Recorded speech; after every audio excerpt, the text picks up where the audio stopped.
जिंदाबाद DSS जिंदाबाद जिंदाबाद जिंदाबाद DSS जिंदाबाद बेके बेको न्याय बेको बेके बेको न्याय बेको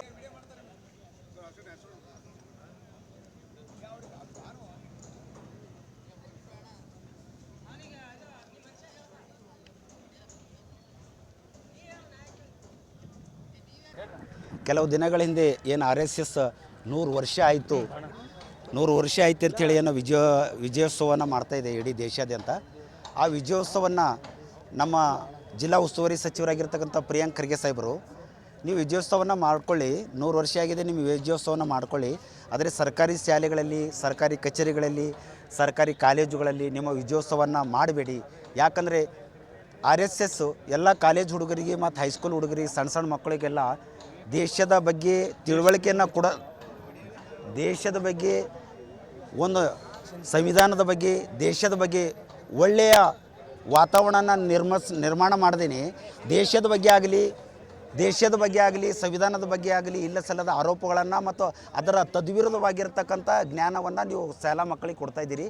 ಅದು ಅಲ್ಲಿಂದ ಆಗಬಾರ್ದು. ನೀವು ಮಾಡ್ಕೊಂಡ್ರೆ ಬೇಕಾದ್ರೆ ಖಾಸಗಿ ನಿಮ್ಮ ಸ್ಥಳಗಳಲ್ಲಿ ಮಾಡಿಕೊಡ್ರಿ ಅಂತೇಳಿ ಪ್ರಿಯಾಂಕ್ ಖರ್ಗೆ ಸಾಹೇಬರು ಮಾತನಾಡಿದರು. ಆ ಮಾತನ್ನು RSSನವರು ಅದನ್ನು ಪ್ರಿಯಾಂಕ್ ಖರ್ಗೆ ಅವರ ಮೇಲೆ ಇಡೀ BJP ನಾಯಕರು ಮತ್ತು RSS ನಾಯಕರು ಅವ್ರ ಮೇಲೆ ತಿರುಗಿಬಿದ್ದರು.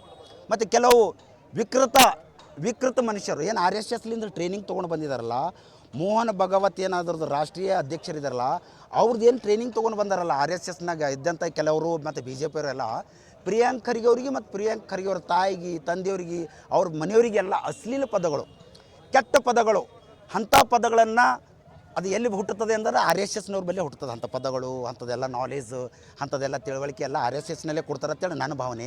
ಯಾಕಂದ್ರೆ ಒಂದು ವೇಳೆ ನಿಜವಾಗಿರ್ತಕ್ಕಂಥ ಸಂಘಟನೆ ಆಗಿತ್ತು, ದೇಶ ಪ್ರೇಮಿ ಸಂಘಟನೆ ಆಗಿತ್ತು ಅಂತಂದ್ರೆ ಅವರು 50 ವರ್ಷದಿಂದ ಅವರು RSS ಕಚೇರಿ ಮೇಲೆ ಭಾರತ ದೇಶದ ಧ್ವಜವನ್ನೇ ಹಾರಿಸಿರಲಿಲ್ಲ.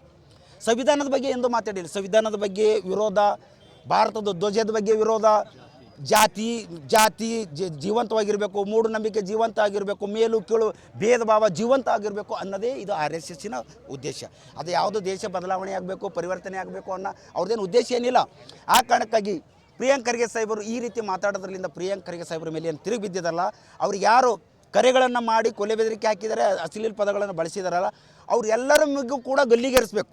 ಅವ್ರು ಯಾವುದೇ ಜಾತಿಗೆ ಸಂಬಂಧಪಟ್ಟವ್ರು ಇರಲಿ, ಅವ್ರು ಯಾರೇ ಇರಲಿ, ಏನೇ ಇರಲಿ, ಅವ್ರಿಗೆಲ್ಲ ಗಲ್ಲಿಗೇರಿಸಬೇಕು, ತಕ್ಷಣ ಪತ್ತೆ ಹಚ್ಚಬೇಕು, ಗಲ್ಲಿಗೇರಿಸಬೇಕು.